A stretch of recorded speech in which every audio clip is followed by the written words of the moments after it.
Yırılgan dalda bu türkü halklar sürgünlükte bolganda bir-birini asıret kalgan vaxtlarında yırılangan yer.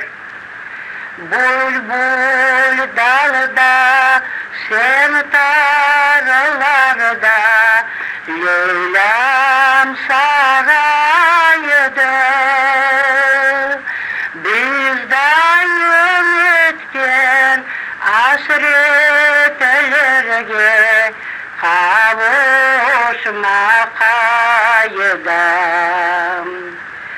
Balinitsanın çevre kötü, yeşildir boyası.